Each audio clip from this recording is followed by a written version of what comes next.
Hey, Crawl Spacers, welcome to our spider history. And you can't do spider history without the guy that shows up when the credits roll in the beginning. What's going on? I was worried. Oh, You weren't no, here. no. I was just making a dramatic entrance. After all, this is a super spectacular story, and I couldn't Yeah. just like come in early and put you at ease. I had to come in with like a force of nature at the last minute to save the day. Oh, hi, I'm Brad. This is JR. This is George. What's going on, George? Nothing. I feel bad now for what I said before JR showed up. Feel free to read what the private chat. I said, hey, I hope JR shows up, and you wrote. All right, so just to pull back the curtain a little bit. So I jumped in at like 6:58, and Brad says, "I hope JR shows." Lol.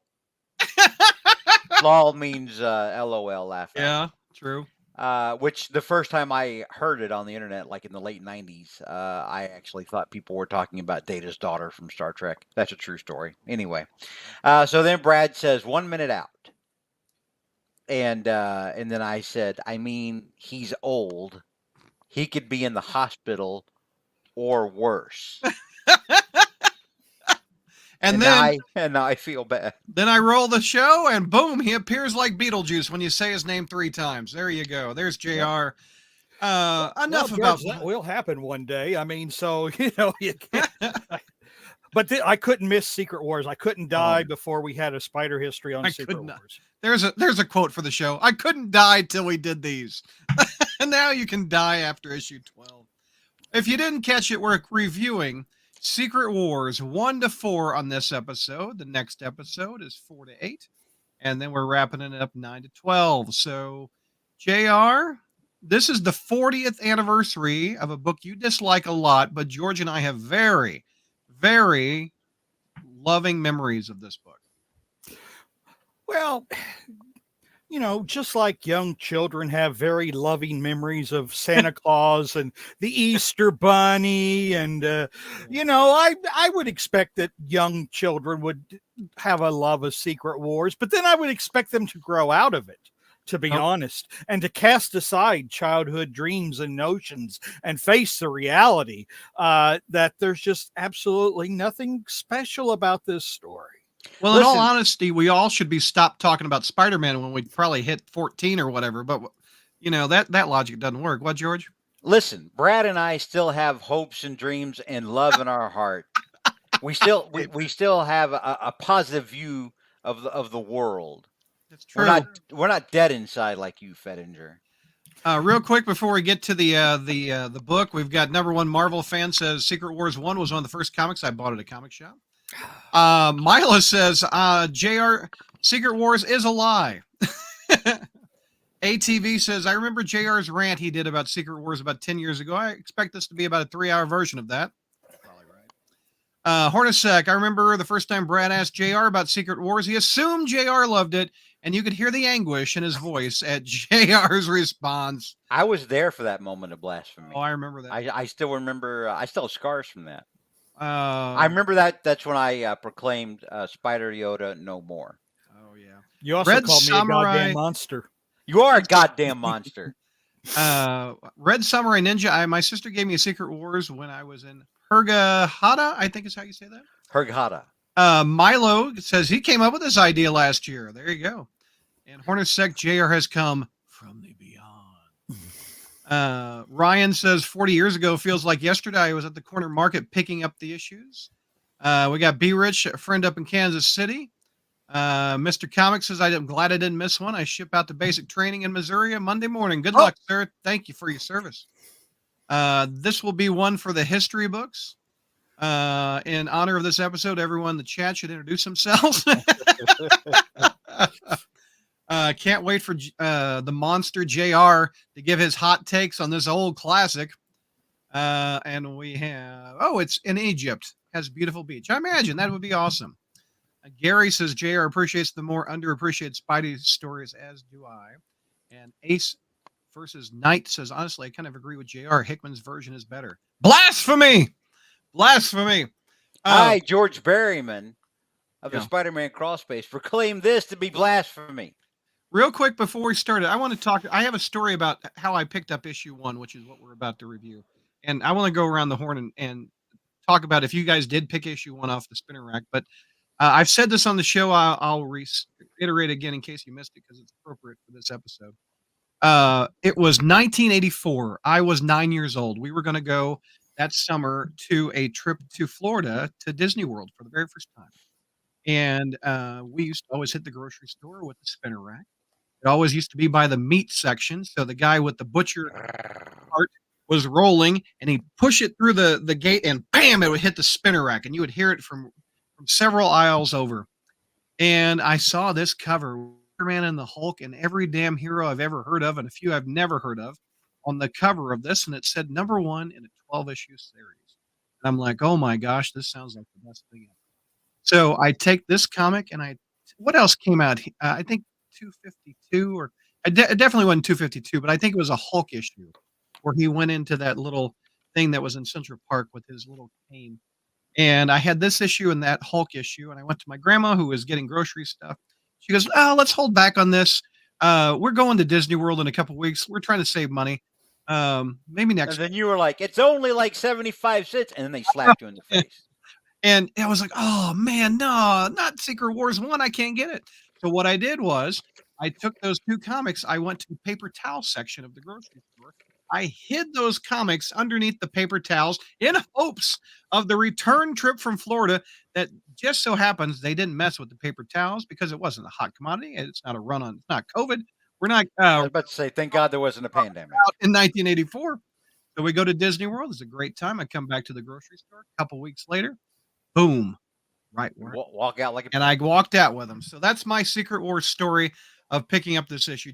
George, do you have one of any memories like I kind of do with this first issue? I went to Lone Star Comics, the one in Irving, Texas, my hometown, and I bought #3. Oh, you missed 1 and 2, huh? Yeah, I had missed 1 and 2, and I bought #3. And I remember because my grandparents took me. And normally we would go out to a place called Town East Mall, which was much further away, but closer to where they lived. But we didn't this time. We went to Lone Star, and I was very excited. But I had my own money, so I didn't have to beg. You know, like me. I walked in with a $20 bill in my pocket and an agenda. Ooh. Right. And I knew I was about to walk out with some books, right? $20 and 84 some books. Oh yeah, that was my whole allowance. I got like $20 a week. I was living like you, Hefner, back then. And $20. So I walked in and I saw on this front cover of #3, of course we all remember Spider-Man kicking the shit out of the X-Men. That's what's on the cover of #3. So I'm like, holy crap! I enjoy all these things, except Spider-Man's kicking the crap out of some of these other things I like. I have to get this. I must know what's going on. And I prayed that it wasn't one of those instances, because this even happened back in the day where you'd have covers that had jack all to do with what was going on inside the story. You know, and I was like, I need this in my life. And so I took that home, read it, thoroughly enjoyed it, said, oh my God, this is game changing. You know, maybe I'll be too focused on this now for the rest of my life, probably in a way that's not healthy. And then I went the next time. I went over there and I bought the first 2. Did we lose Brad? Well, he was I guess he couldn't contain his joy anymore at reliving memories of Secret Wars, and he passed out. So I have a message from our fearless leader. My internet is funky tonight. Go ahead. I'll join when I can. Uh-oh. Whoa. George, George, you and I have no adult supervision. All right. We don't. We don't. One of us may actually die. All right. Well, since we're telling tales of yore, I picked up Secret Wars #1. Actually, you know, and at the New Concepts bookstore on 7th and Wabash in Terre Haute, Indiana. 7th and Wabash. 7th and Wabash. Was that next? No, that was the place where like you could go in and get those magazines in the brown wrappers. That wasn't 7th and Wabash. That Oh. was that was closer to West Terre Haute, actually.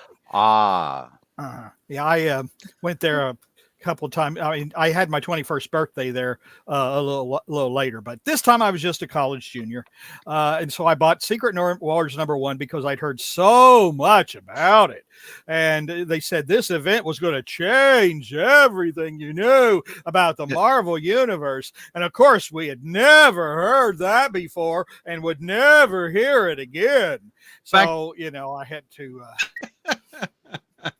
So I had to get that one, and I read it. And since it was May 1984, and since it really started coming out, I think probably January or February, I was able to get the first 4 before it was time to pack up for the semester and go home to Petersburg, Indiana.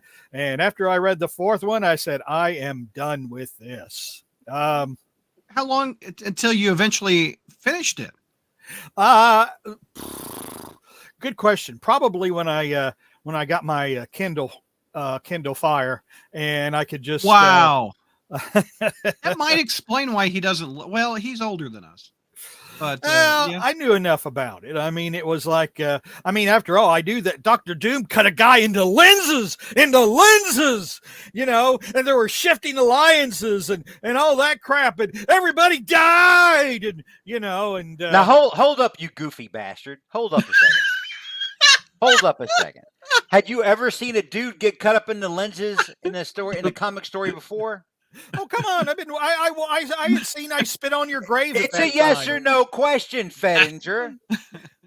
I'd watched horror movies, grow up with horror movies. So you'd never seen some shit like that go down in a comic before? Well, you didn't actually see it. You just saw, we don't want to spoil it for anybody, but Dr. Doom just says, "Hey, Claw, I'm gonna cut you up like a loaf of bread." And then all of a sudden we just see like his head and a few slices of bread, and then all of a sudden we see the lenses. There's at one point where he's laying on the gurney, and he's got slices hanging off of it. Yeah, but it's not like you see Doom cut him up. It's not like you see Doom sharpen the blades or anything like that and start cutting him up. It wasn't like Marvel Zombies. Milo says, I bet JR had to have Spencer help him work his Kindle. No, no, I could work my own Kindle. However, it's a family show. family program there, Fettinger. However, I did have to borrow Spencer's trade of Secret Wars. I remember when we were shopping one time several years ago, or whatever, and I said, "Well, Spencer, I'll let you get something," or blah, blah, blah, blah. And he picks this. And I said, "Oh, man, Spencer, are you going to waste your old man's money getting that?" But, young teenage boys, they're just rebellious by nature. So, he decided he was going to rebel against the old man and get his Secret Wars trade. So, hey, let's get on with it. Here's the opening cover right here. Look at this beautiful looking thing. Oh, man. And I had even more introductions. But anyway, so. Look at this. Can the combined might of Earth's most powerful superheroes defeat the ultimate menace? Oh, is this the first appearance of the Ultimate Universe? No, I'm just kidding.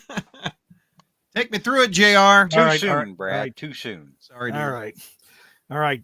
Now, for those of for anyone who wants another trip down memory lane, podcast number 305, May 2014, 10 years ago.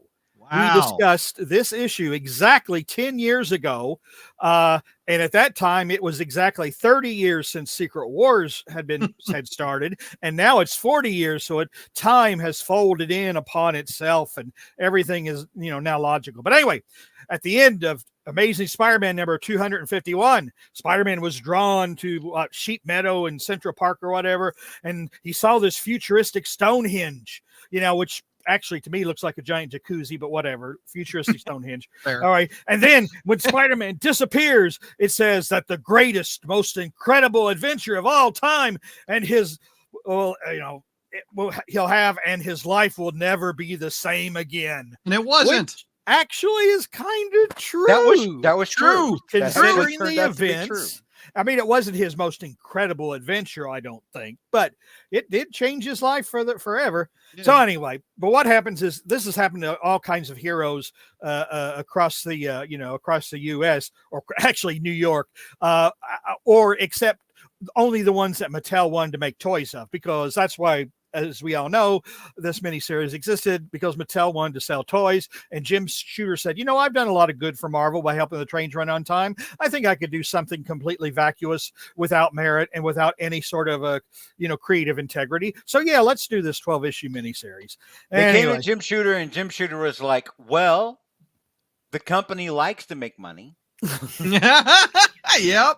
I'm in charge of the company in a way right now. So why don't we do this? This sounds like, the synergy is obvious. They pay us. We do it. And actually, I was about to say, I didn't know whether I can go ahead and do this. I was going to say, I thought about saving it to the end, but I was going to say that before I get into bashing this, that I do realize, even in my ramblings, I do have a certain sense of reality. First of all, Spencer's Trade here. It is the 3rd edition of the 5th printing. Okay, yeah, dude, it's printing money. The 12 issues of Secret Wars sold, I believe, 8 million copies. Sold 8 million copies. How much does it sell? 8 million copies a year now.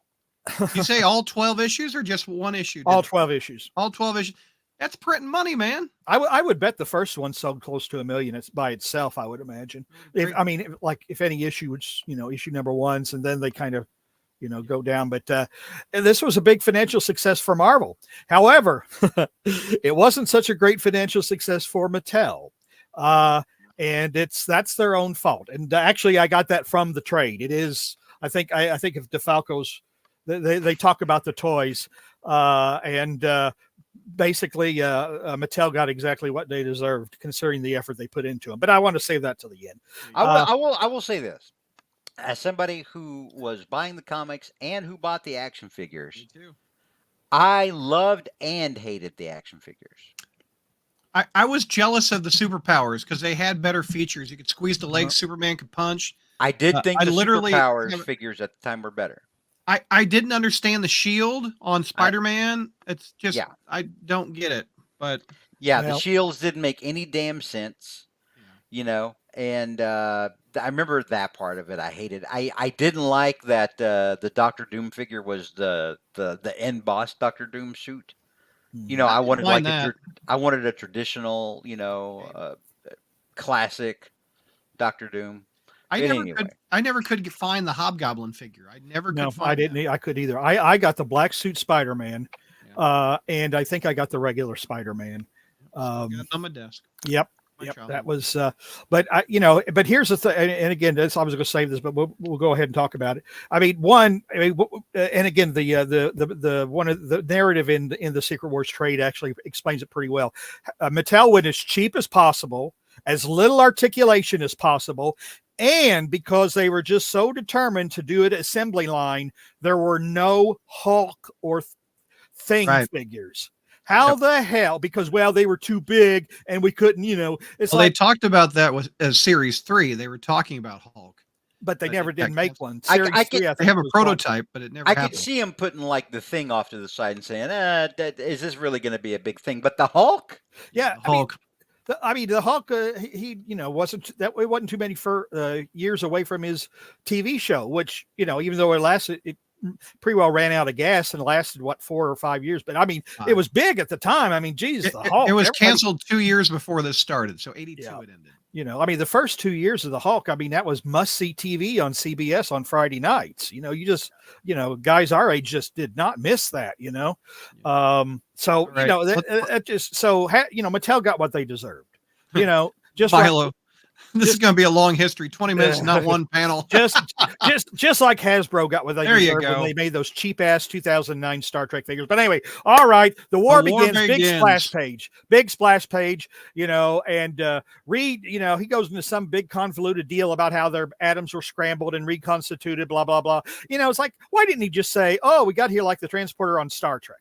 I don't know. I did anyway. So everybody, they look up and it's our first gaping mouth scene. Oh, space! How awesome space is! Yeah, like Final none of us have frontier. ever been here before. Like the FF have never traveled into outer space, or the FF have never gone into the negative zone of all places. Oh, and what about the X-Men? They never hung around all those aliens with weird Egyptian heads or whatever. And never watched, Jean Grey get killed on some alien world or whatever. Oh, space, never been here before. Okay. It was 1984 for crying out loud. The Space first was so big. miniseries of the big guys all together. Oh, no, but this like It they're all starts off, never it starts off with a money even shot. Spider-Man had been into space, like Nick Fury said, you've been to space, bitch. But they're all standing here, whoa, gaping mouth scene.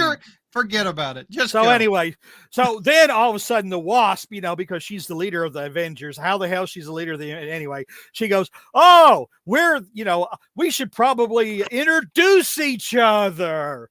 And so, we're the Avengers and we're famous. So famous, I have to introduce them all to you. And, when you meet somebody that you may not know or whatever, how do you greet them? You shake their hands. You look at them and you shake their hand. You just don't stand there like a lineup. Oh, I'm the Wasp, and this is Captain America. We're the Mighty Avengers, and I'm Professor X, and these are my X-Men, and I'm your friendly neighborhood Spider-Man. You'll stand there like Arlie Ermy is doing is going back and forth or whatever, and he's going to chew your ass out if you get out of line. First of all, old man, I am 9 years old. I didn't know who half these people were, and look where we are now. I'm arguing online about them. So, and I've always said this. Yeah. It's a good thing because, they all, back then it was true. Today, not anymore. Yeah. But every comic is somebody's first. That's what they used to say. It was true back then. Yes. And especially with this thing, because this was advertised and other things. Yeah. I remember my dad asking me about it because he'd seen an ad somewhere for it in one of his grown-up magazines I didn't read, and then I talked to him about it for like half an hour, and he immediately regretted having opened his mouth. But a lot of people picking this issue up for the first time, yeah, they didn't know who some of these people were. JR. Yeah, I didn't know some of the X-Men. I didn't know some of the Avengers. I knew the Fantastic Four, but why? This is not meant for the everyday reader. This is casting a wider net to get the 9-year-old in the toy store that's never heard of Marvel Comics. And it did. This thing got a lot of people into comics. Well, at least they could have shook each other's hands and said, "Nice to meet you, nice to see you," instead of just standing there, "I'm the friendly neighborhood Spider-Man." Let's get to the action, because that was one panel. Whatever. Rationalize all you want. All right. Well, anyway, there's a few things going on with the superheroes. First of all, Reed Richards, Sue is not there. Sue's the only member of the Fantastic Four not there because, she is about to, she's about to beget in the biblical sense. Now, I need a little clarification on this. This is not Valeria, right? Sue lost this baby, right? Yeah. Yes, except that I believe at some point in Valeria's history, they did say that she was the baby that was lost. I don't know if that holds true anymore, because I haven't read anything outside Spider-Man since 2008. So I don't know if that's still true or not. But I remember at one point that being implied. No, I think. Yes, we've lost Brad. We've lost Brad again. His heart must not be able to take it. We should move forward like the professionals we are. That's absolutely right.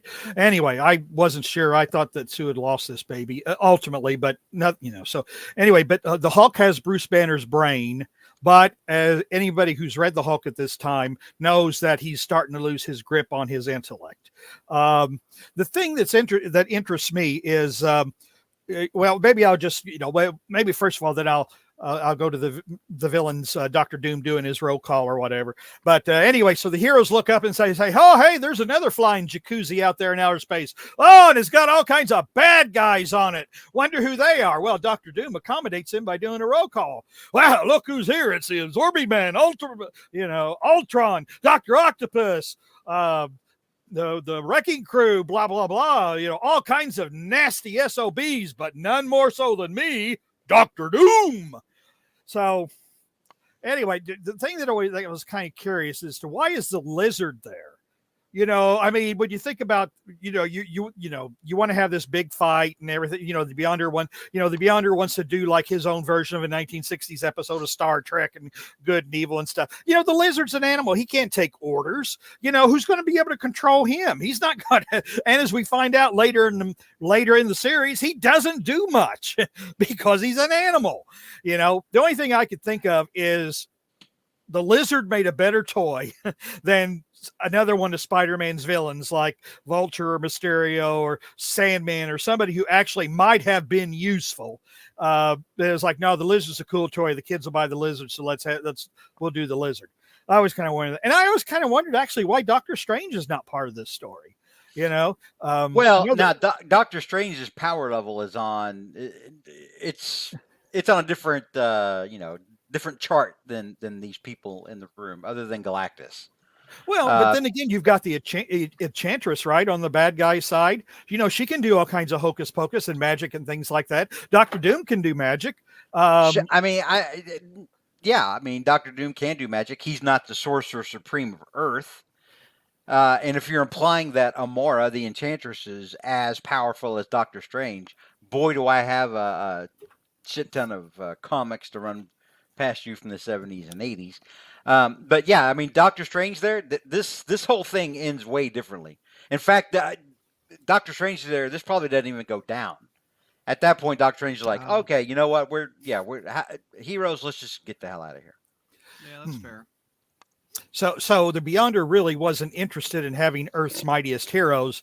He just wanted Earth's heroes who would be able to last throughout 12 issues and not end the story prematurely. So he definitely wasn't into powerful mages who could probably put an end to his bullshit fairly quickly, and maybe change this from take this from a 12-issue limited series to a 4-issue limited series. Well, I mean, also they bring in Galactus, so that's a big gun. But I mean, I was about to say, and well, it is what it is. Although Deadpool, if they were doing it now, Deadpool would be here. In fact, I think Deadpool is here. He's just that's right. They made a Deadpool's Secret Wars. It was fun. Mm-hmm. That's right. That's Deadpool. Right. The Beyonder or somebody erased the memory, so none of them remember Deadpool was there. It's funny. Anyway, Magneto just happens to be among the good guys and not with the bad guys, which is confounding everybody. Well, anyway, now we have another gaping mouth scene. Oh, look, a galaxy's being destroyed. Galaxy. And I'm kind of wondering, why is nobody thinking have we died and gone somewhere? Is this God? Nightcrawler's a Christian. Why doesn't he think, maybe this is God? But that never comes up, I mean, that's the first thing I would think of is like, holy shit, I've died and gone somewhere, We already got a god. His name's Thor. He's right there. He's a god with a little G, not a big G, What up, G? Whoa. Talk about his little G. All right, that's how it's done. We got a planet forming. We got battle world forming. No. This is what they tell you. This is what they tell you in writing. Whenever you refer to like one of the Greek gods or whatever, you use a small G. When you refer to the God of the Hebrew Bible, it's a large G. So that's in any writing manual whatsoever. Anyway, all right. So real quick, thank you, Milo, for the super chat, ladies and gentlemen. Let's get ready to rumble. We are rumbling already. Yeah, the planets are rumbling, so colliding. So, and then the Beyonder stitches together this planet out of bits and pieces everywhere. And everybody stands there and, they're all standing there like slack-jawed troglodytes, just like the crew of the Enterprise in V'ger and Star Trek The Motion Picture, for minutes on end. Anyway, all right. Well, Ultron is getting all kind of, pissed off and everything because he realizes he doesn't sound as cool as James Spader, So, he's going, I am Ultron! I am Ultron, and and then Galactus. He doesn't say I am Ultron. Yeah, he does, and then have like a robot stroke.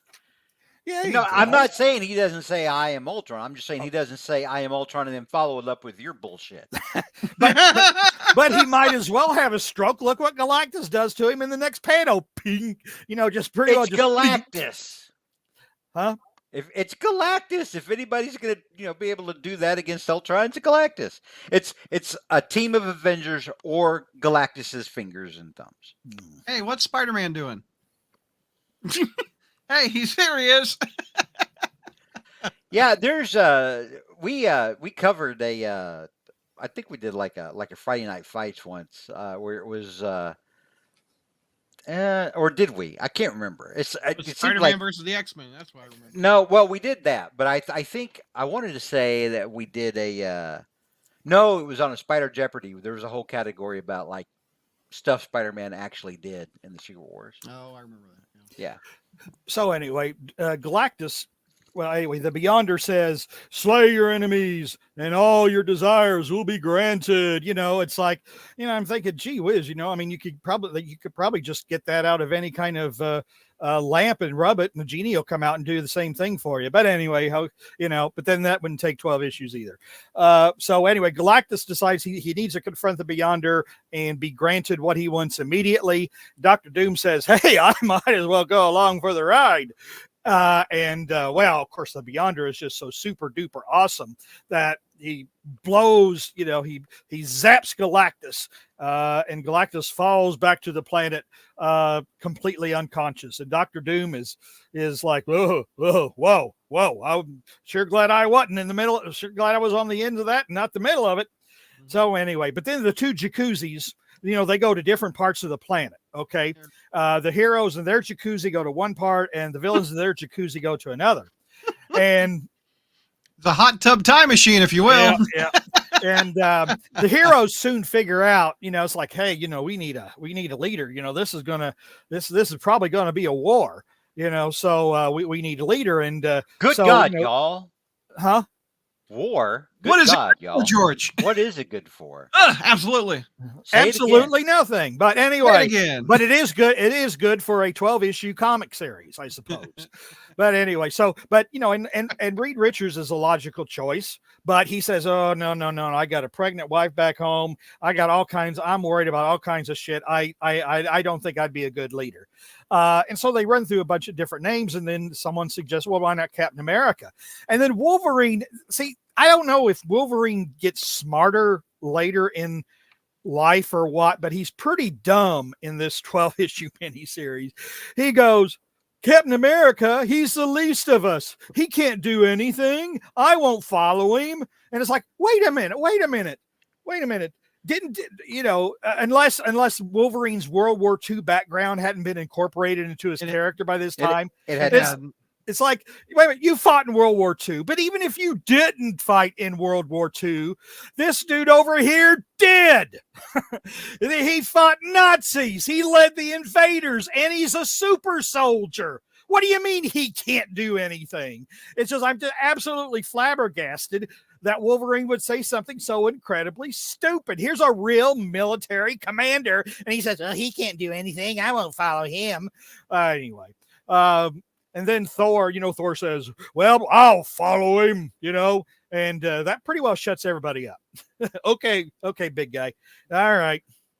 So anyway, but Wolverine, I think around issue 10 says more stupid stuff to Cap later, which we'll get into 2 months from now. But anyway, so Doom, like I said, Doom wakes up for his hangover to see Galactus is still out cold. So he staggers to the all too conveniently provided supervillain lair. All right. Well, we have breaking news, Brad, if you'd like to be aware of this. Sure, go ahead. It has nothing to do with what's going on right now or how wrong JR is. But Variety is reporting now that Kraven the Hunter is moving to a December release. Was it earlier? November? I think it was November. I can't remember, but it's being pushed back. Apparently, it's a Christmas film. Yeah, that says Christmas to me. Yeah, when I think of the birth of Christ, even quicker being crushed by all the competition. Oh man, maybe that's what they're counting on, that I'll just die quietly and not embarrass them like Madam Web did. Well, anyway, so Doom goes into the lair where all the other supervillains have gathered, and Doom's a pretty smart guy. All these guys are thinking, "Oh, I want to kill the heroes because I want to get my wishes granted." And Doom says, "You morons! Don't you realize there's something bigger at stake here? Don't you realize what we're dealing with?" Nope, don't have a clue. I'm kind of surprised Dr. Octopus doesn't, because Dr. Octopus is a pretty smart guy. I would have thought he would thought, yeah, there's a little bit something more. Maybe Doom knows what he's talking about. Maybe I'll just kind of hang. I'll just kind of hang on his team for a little bit. And that seems like the smart thing to do. But anyway, he doesn't do that. But so most of the supervillains are dimwits. To be honest, I doubt that the wrecking crew has a brain between them. So anyway, but Doom is tired of these guys, and he brings the room down and goes off and flies off. But Kang tries to zap him. So anyway. So Kang zaps him. The heroes find the zapped and fallen Doom, but he gets his panties in a wad when Captain America offers him help, starts zapping everybody. But then they have a bigger problem because all the supervillains have decided to attack. To be continued. Look at that art. It's beautiful. Mike Zack at top of his game. Out of curiosity, Jim Shooter claimed that he wrote this story instead of assigning it to anybody else because all of his squabbling children in the Marvel bullpen would have said, "Well, why are you letting so-and-so write my character, blah, blah, blah, blah, blah," which may be true. They were a bunch of squabbling children. They were. But I'm sure there was a better writer than Shooter. But then again, how did he pick Mike? I mean, and this is serious. I'm not being, so why did he pick Mike Zack as opposed to anybody else? That's, he kind of just, Mike Zack out and pretty well, let him be the one to collect the royalties. Well, Zack was last on Captain America at this time, just shortly before. As someone who has managed people before and who has run a team professionally, he knows all of his people. He knows who can and can't write this. He knows who can get things done on a certain time schedule, especially when it comes to art. So in Shooter's mind, he's thinking, "Oh God, who's reliable enough to do 12 issues?" Well, Zack can do half, and Bob Layton does the other half. So no. Bob Layton did 2 issues. Well, Zack did most of it. Yeah, Zack did most of it. Bob Layton did 2. Came in a couple, and they were good issues. But for the most part, this was a Zack comic book. Yeah, I agree. And here's issue 2, JR. All right. Well. The issue starts off with what I'll call fight 1, because there's going to be a lot more fights afterward. Fight, regroup. But this is fight 1. All right. Well, Doom wants no part of this, so he flies away. But he flies away in order to give us plot regurgitation 1. So he has to, as he's flying away, he has to tell the reader what they should have already known by reading the prior issue. But, 30 days that's ago. neither here nor there. Yeah. Anyway, but the heroes win this one. All right. They capture the Enchantress, Kang, the wrecking crew, and all the others run off. And then Captain America says, "Storm, fly around and see if you can find us our own cool lair," which she does. And of course, "Oh, it's so awesome. We've never seen anything this big before. Oh, it's bigger than the Pentagon." And then Hulk says, "Oh, it's bigger than 54 Pentagons. Oh, look at this. Never seen anything like this before." All right. Anyway, so after they conveniently put the bad guys in stasis, Cap said, "Hey, let's meet up in the dome on floor 451, and I'll give you a rah-rah speech." So, but Magneto doesn't like these guys or whatever. So he goes and finds his own secret lair. All right. Well, the villains after they got their butts whipped, stagger back to their own lair, and they find that Doom has already beaten them there. And then they start giving him lip, including Dr. Octopus, who says, "Oh, I'm in charge now." Yeah, right. So, Doom settles that score pretty quickly because Ultron arrives and knock them flat on their butts because Doom has done a little tinkering with Ultron. So anyway, as Here, everything I settles want to down, show this panel of the rah-rah speech. I like how Spider-Man's just chilling back here listening to Cap. I always like that panel. He's mansplaining, or he's manspreading. Look at that. He's man spreading. So inconsiderate, just man spreading all over the place. He's like, "Hey, Rogue, what's up, Reed? Hey, She-Hulk." well, actually, I think he's trying to get She-Hulk's attention because she's actually kind of Rogue is transfixed on Captain America. Wasp is transfixed on Captain America. She-Hulk's kind of like, she's kind of spreading it out a little bit, maybe wanting to show off her wares. Anyway, Jesus. Okay, sorry I mentioned it. All right. All right. Hey, we got a Spider-Man people. We got a little more squibble with Doc Ock and Doom here. Well, if memory serves, I don't think they've interacted much, if not at all. No, I don't think so.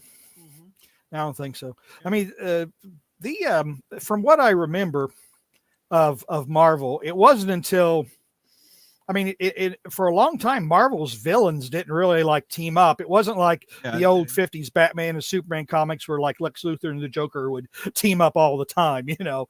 I don't think the Marvel, like even Spider-Man's villains. I mean, for example, Osborn, of course, he was dead for 20 years, but I was going to say, what would Secret Wars be like to you if Osborn was on this thing? Well, I was thinking it was kind of funny because, see, the Beyonder probably didn't, wasn't aware of or didn't care about all these little mind games everybody's playing. So I could see that him plucking Osborn out of Europe and Osborn showing up in the supervillain jacuzzi, and Spider-Man says, "You're dead," and Osborn says, "Hi." Hi, Norman Osborn. And then he can't finish the sentence because he gets the meat sweats. He gets the meat sweats. And starts to freak out. Hey, I got more Spidey. He starts talking to Torch. Yeah, well, they just, say, "Hey." That is not the word balloon. Well, I mean, just a couple guys chilling, it's like they're thinking, let's, after Cap's speech, let's go out and get a beer. But then again, they hear something blow up, pretty big noise. Did you actually read this, or did you just imagine the dialogue in your head? And then they're just two dudes chilling. Derp, derp. Well, I mean, I could even sit read and the read Jim this Shooter out for story, you, or but just then again, we insert would your be here own until Muppet tomorrow. narrative into the We damn would thing? be here until it was actually 3 months in the future. Anyway, so let's see here. Oh, and as everything settles down, Doom decides to play to the Molecule Man's ego. He says, "Oh, I got a special little room for you. Let me, hopefully it's okay." And the Wrecking Crew goes, "Well, why is he playing up to that little nerd?" It's like, well, guy can only rearrange life at a molecular level. So, Doom's playing this pretty smart. Well, he couldn't do that because his powers don't actually affect organic matter. At this point in time, I don't know if that. For a sec, JR is reading this live on the podcast right now for the first time in decades. Well, I've read it. But he is right. I mean, he is manipulating Molecule Man. It's like, oh, Molecule Man. Oh, hey, here's your wing over here, the one with blackjack and hookers and cocaine. Yeah, that's your wing. Wait till you get that action play set. Molecule Man's lair. I know, right? Hey, Spider-Man. Hookers and blow. That's what he wants. Anyway, guys, it's Magneto. Yeah, well, anyway, it turns out that the noise that they heard was Magneto, blowing up the power plant. So all the heroes go there, and Magneto starts playing with all the steel and everything like that. But it's not the battle's not going quite in Magneto's favor, and he says, "I better beat a hasty retreat." But what he does is he captures the Wasp and all this tons of metal or whatever, and then drags the metal ball with the Wasp in it back to his secret lair. And of course, anybody who's read this knows what's going to happen later. Galactus is standing. All right. As we end the issue, the Wasp is then captured. The Thing turns into Ben Grimm for no apparent reason at all. And Galactus is standing. And that's how the issue ends. Galactus. Remember, boys and girls, Galactus is standing in issue number 2, issue number 3, issue number 4. I mean, Galactus stands for quite a few issues before he actually does anything. Because he's bringing his shit from the other side of the universe, JR. Oh, he's mentally commanding his giant ass spaceship. And he couldn't bring it a little bit earlier and get the plot moving a little bit quicker. He just wound up here like everybody else, JR. Issue 3, we kick X-Men ass. Let's go. Okay. All right. Well, anyway, we go or LFG, LMNOP, LFG. All right. We go to Magneto's lair where this massive storm is just raging, and if any mortal went out, all that's raging inside there. What's that? Wow. Yeah, well, we ain't to that part yet. Anyway, so it's so massive it would tear a mortal limb from limb. And Magneto's just standing there thinking, "Oh man, this is cool." And he says, "Let the storm rage on. The rain doesn't bother me anyway." All right. You know he found like the hi-fi in there, and he's playing like some like Neil Diamond deep cuts or Barry White. Let's get it on.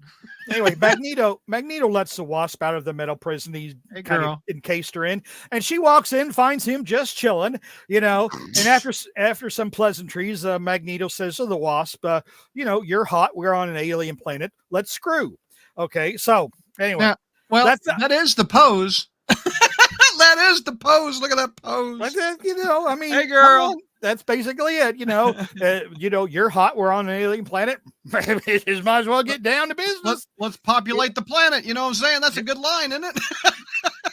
Anyway, that's not how any of that went down. But okay. Anyway, back to the heroes' headquarters. Reed and Cap are keeping an eye on Galactus, who's still standing, just like Elton John.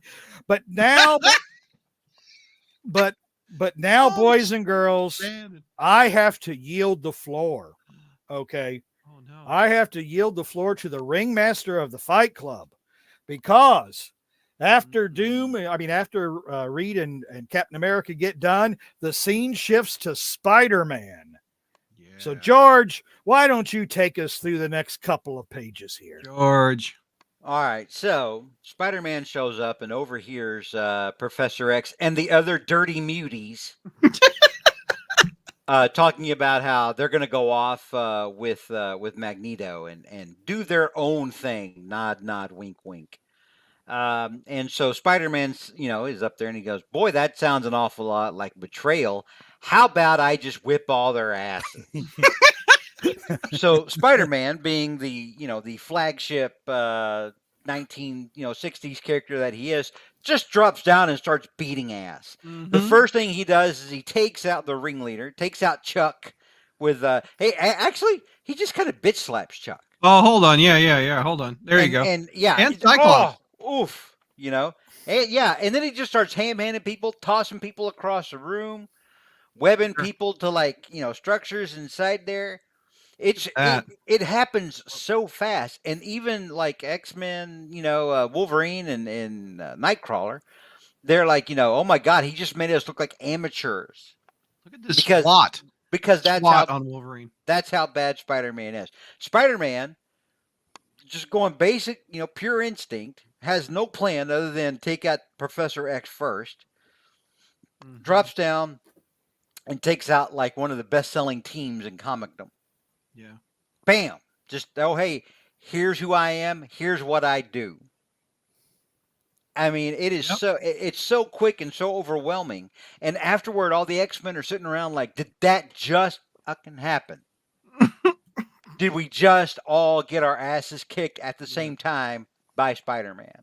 Yep. And Cyclops is shooting at him, telling him to, hey, stop so we can talk this out. And Spider-Man's like, May Parker didn't raise no dummy. I'm out of here, Jack. I gotta go tell people about your betrayal. Mm-hmm. But then don't forget Professor X plays dirty. Yeah, makes him wipe his mind. Yep.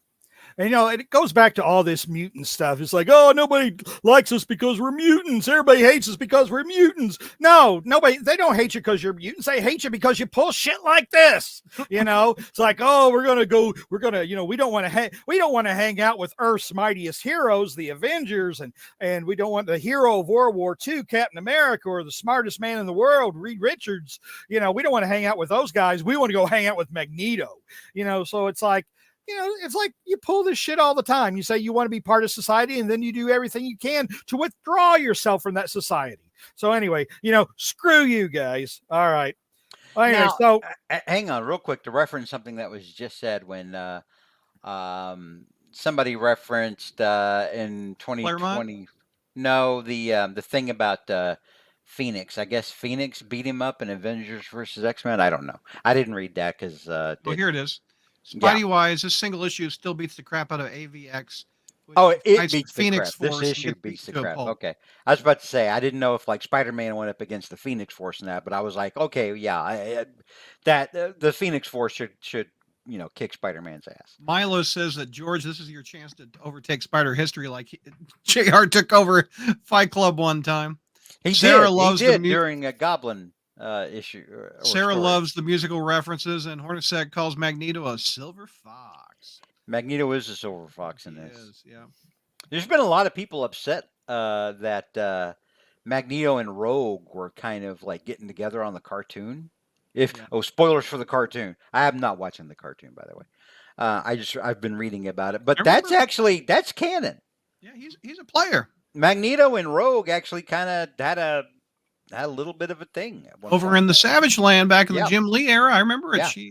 So that's isn't canonical. there kind of something wrong with it? I mean, Magneto. I mean, as far as from what I understand with Marvel continuity and canon, unless they've changed things like they do, Magneto survived World War II. So what is he doing with a girl like Rogue? I mean, there's a little bit of an why in the Hollywood do they put Sean Connery with Catherine Zeta-Jones? I can't explain that because it's a family show. Oh. But anyway, yeah, going. I mean, that's Hollywood, JR. But he got to quote Milo, Magneto got that riz. Look at him go. Hey, girl.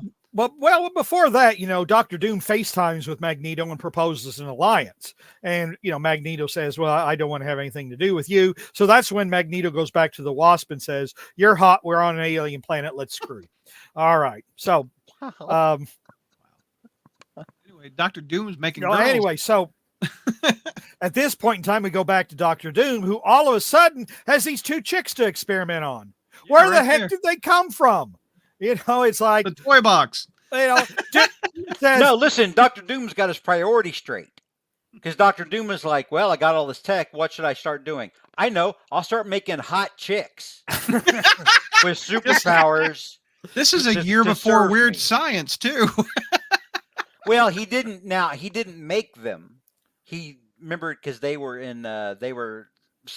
there the same way Julia Carpenter did. Yeah, we find out later. Yeah, we find out later where they came from. But I mean, it's kind of it's like you're reading this story, and then all of a sudden there's these two chicks, and it's like, where the hell did they come from? And Dr. Doom doesn't bother to elaborate either. Well, I brought you here from that little hunk of Denver that was brought over. We don't learn that because he had his time machine and he foresaw you being an asshole. Oh. About, here's Dr. Doom. Oh, you're so-and-so who I brought here from Well, I don't somewhere. think that do I sound like that, boys and girls? Do I sound like yes. Yes. Anyway, hey, girls, meet the team. So Dr. Doom zaps these girls a couple of times. He turns a dark-headed chick into Volcana, and so she emits all kinds of plasma and crap like that, like a volcano. And then he turns Skeeter, and her name is Skeeter. He turns her into Titania, and boy, does she have a chip on her shoulder. So she's gonna pick a fight to absorb some man. Yeah, she's gonna pick a fight. She's got a thing for, I tell you, she's got a thing for bald dudes, I mean, so. Many women do. Yep. She decides that he looks like he's the baddest and the toughest, and she's going to pick a fight with him. And it's like, Hey, I girl. don't think so. I might hurt myself laughing too hard. So Now you'll notice here. You'll notice Crusher Creel. Clearly he's got to be attracted to her. She's good looking. She's big. She's tough, but he doesn't simp for her. right. He Well- plays it. He plays it. Hard to get. Maybe even hard to want on some level.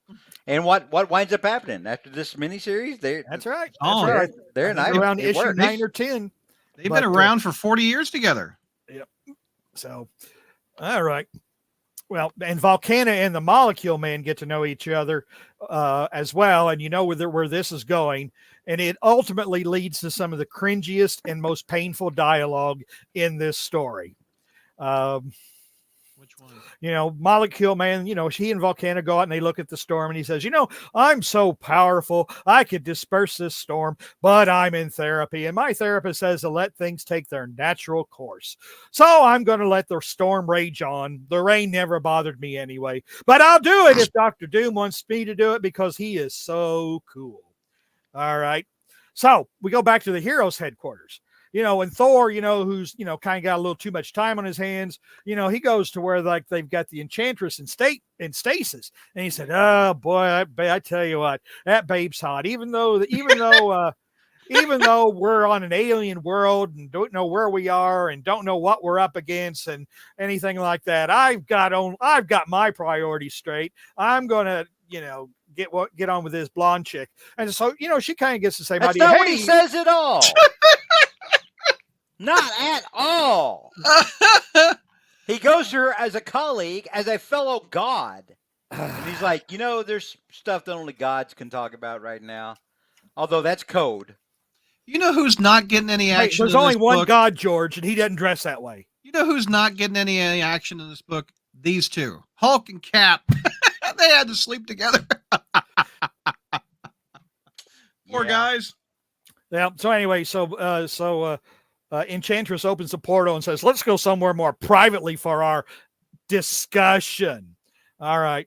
Well, back at Heroes Head, next morning the storm has broken and Dr. Doom and the villains attack the Heroes Fortress. This is Fight 2. All right. Titania attacks the Fantastic Three while Ben is still human and breaks the Torch's arms and ribs. But the Torch is a little more manly about it than Spider-Man was during Maximum Carnage, and doesn't spend the next several issues going, "Oh, my cracked ribs, my cracked ribs." But anyway, the villains get the upper hand this time, and Cap calls a retreat. End of issue 3. Hold on. You missed the first ever Monica Rambeau Doc Ock fight. Look at that. I didn't miss it. I didn't care. Come on. Anyway. Look at that. Look at that suggestive pose there. Of, I know. Look at her. Monica Rambeau bathing. Look how steamy the water is. Yeah. This was racy. Ooh. But she doesn't know where those tentacles have been, so she's not going to have any part of this. She probably reads the paper being an ex-cop and everything and says, "Oh, wait, I think I read about this guy. He's nuts." Look at poor Spidey. Got whooped by Ultron over here. Well, Okay, that's why the Hulk has to drag him and about half a dozen other heroes to, away from the battlefield. So, but now we're on issue 4. Give me 1 second to get it. Issue 4 has one of the best covers, I think, of Marvel Comics. At least when I was a kid. Because when I saw this cover, being the Hulk fan and Spider-Man's in trouble and all the heroes are in trouble, and the caption beneath 150 billion tons stands the Hulk, and he's not happy. And you wouldn't like him when he's angry. Look at that! That is so cool to 9-year-old Brad and 49-year-old Brad. I liked how they went out of their way to actually make him more mad during this whole time. Yeah. They were like, I really don't want to be instantly crushed by, oh God knows how many tons of rock. We better keep the Hulk pissed off this whole time. Yep. I love it. So Anyway, issue number 4. The issue starts with the Molecule Man blowing up the hero's lair. So, well, there goes that lair. All right. Now, this really impresses Volcana because, after all, chicks dig the ability to cause mass destruction. All right. So, well, through, super specs, Doc Ock sees the heroes regrouping 5 miles away, and the wrecking crew in Titania say, hey, we're so strong, let's just throw big rocks at them. And Molecule Man says, don't waste your breath or time. I'll just drop a big mountain range on them. And he does. Boom. And the villains go wild. I mean, it's kind of a baller move. It is. But look, Hulk's picking them up one by one, and then the Spidey sense goes off. Uh-oh. Hey, Hulk. Good grief. Cap, look out. Here we go. Anyway, so anyway, boy, you could use a all-powerful Thunder God about this time, couldn't you? Well, so what's he doing? Nah, he's out sitting and picnicking with an enchantress saying, you're hot, it's an alien planet, we might as well screw. All right, so, but then they hear the massive the mountain is so big that it just literally causes an earthquake on the other side of the planet. All right, so they, that makes a pretty big noise. So the Enchantress zaps him back to where the hero's fortress was, and Thor goes, "Hey, it's been destroyed. Where is everybody?" And Dr. Doom says, "Well, we killed him." And so why don't you just give up, and we'll kill you quickly and painlessly? And Dr. Doom says, "Are you kidding? Me and the Enchantress, we can kick your asses quicker than it would take you to wipe them. Isn't that right, babe?" And then the Enchantress is just walking away. It's getting worse. So like the Enchantress walks away and Thor goes, "Bitch." All right. So no, this is not the dialogue. No, wait a minute. But it's like the Enchantress walks away. Can't you just kind of feel Thor saying that? I mean, just she makes it like they're going to like make out and do all kinds of godly and ungodly things together. And then it's like when he needs her to, kind of bust some balls, she just walks away. I mean, if he's not saying it, he's thinking it. So, I mean, it's the Enchantress. I don't think it really surprises Thor. Thor's probably like, yeah, I should have seen that coming. I thought I had a chance. Alien planet, everything like that. I wish I could trust her. But I can't. She's got a lot of positives, but at the end of the day. Well, thinking with his little hammer, not his big hammer. All right. Well, I mean, JR is not wrong. Thor holds his own. And speaking of which, Thor holds his own for a while until. In other words, actually, Thor fights pretty good until Ultron zaps him with a disintegrator, and it looks like there's nothing left of the Thunder God but a helmet and scraps the capes. And the villains are saying, "Hey, we won! Look at that! We dropped a mountain on all the heroes, and we zapped Thor. Hey, we won!"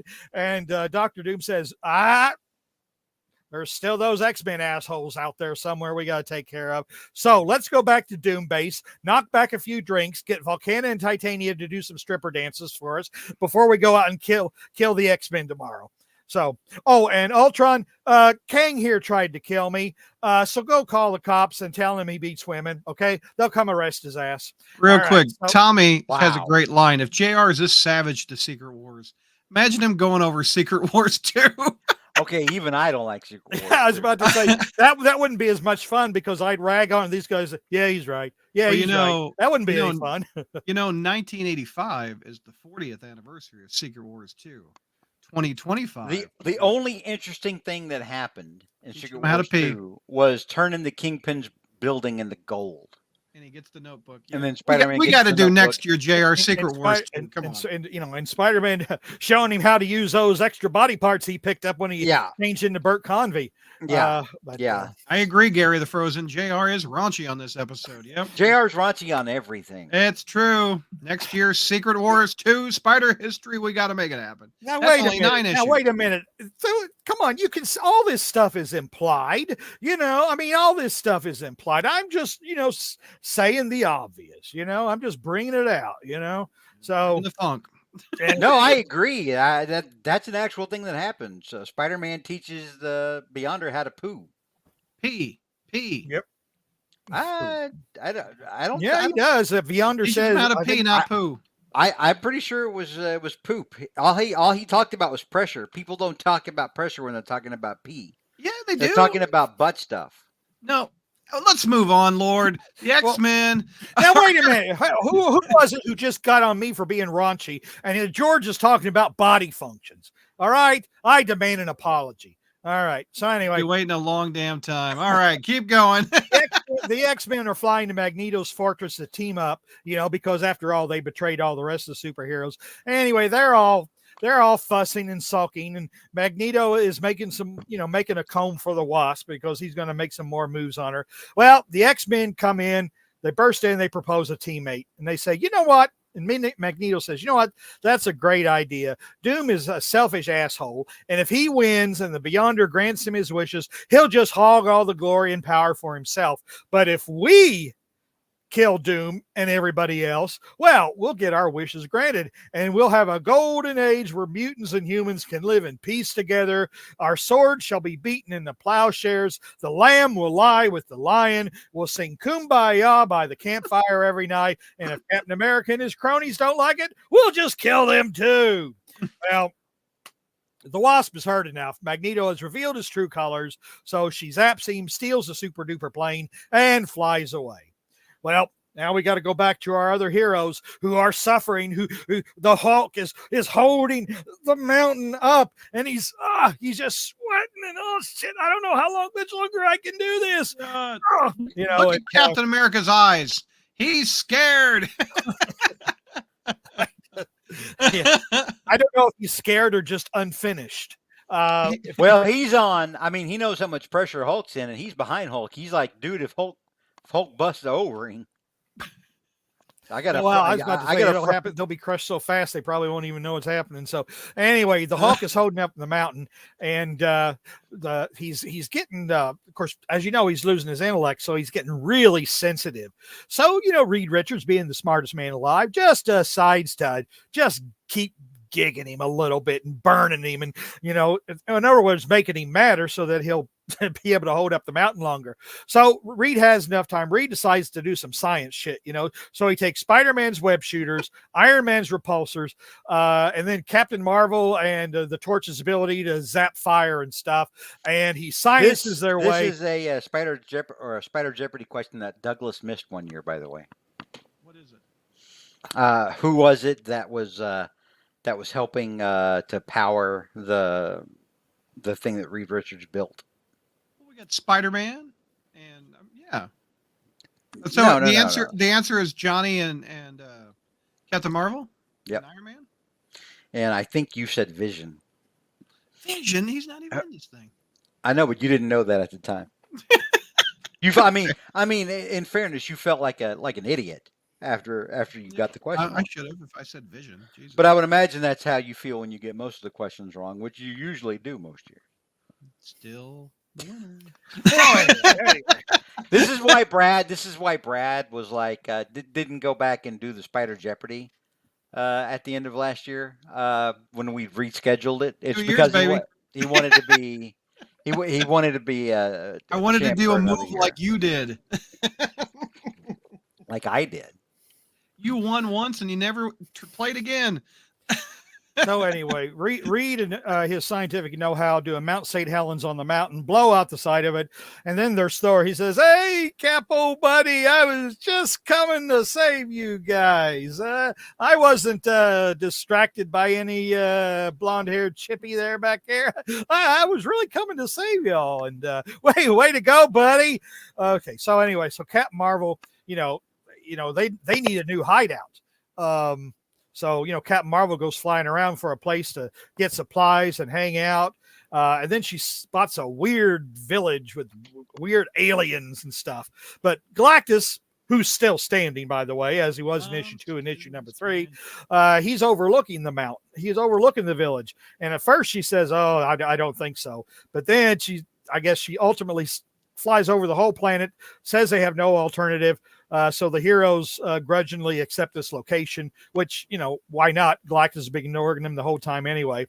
Well, so the heroes can just kind of barge in on these villagers saying, hi, hey, we're going to take over. We're going to sleep in your houses and we're going to eat your food. We're going to screw your women. So, here we go. With Johnny Storm, that is kind of true. And that's exactly what happens. That's it. A sexy alien chick puts her hands on the torch and heals him. Hey, it feels and terrific, he says, guys. You're hot. We're on an alien planet. Let's screw. Which is only about the third time. The third time this has happened. Magneto said it to the Wasp. I'm going to regret the answer to this. George, or JR, do you speak the language that's in that word balloon that the woman is saying to Johnny Storm right now? What is God, you are going to regret what is this? What is this text right here? What the hell is wrong with you, Douglas? Why would you ask him that? I am pitching him a softball. I am ready. It's like, well, wait a minute. Your britches were, wait a minute. You were flat here just a while ago. Now you're standing up saluting. Okay. Good God Almighty. Jesus. All right. So I regret things. Anyway, Ben Grimm turns back into the Thing all of a sudden. He says, boy, I wonder how that's happening. And Reed says, I got an idea, but you ain't going to like it. All right. Oh, no. And Galactus is still standing. Oh, but now Reed sees him. He sees Galactus, lifts his arm, and he panics. And that's the end of this issue. Next issue, next month, the armpits of Galactus. All right. That's it for the first hour of Spidey history. Join us next month for more fighting, standing, and screwing.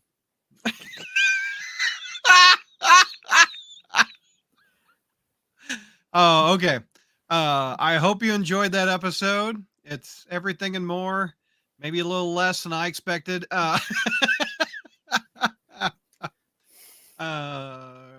Hornacek says Galactus is raising his hands in the air like he just don't care. This is more like Sex Wars and not Secret Wars to JR. What have I just heard? Yep, Milo, I was thinking the same thing. On that note, join us again. To JR, everything is Sex Wars. We'll be back.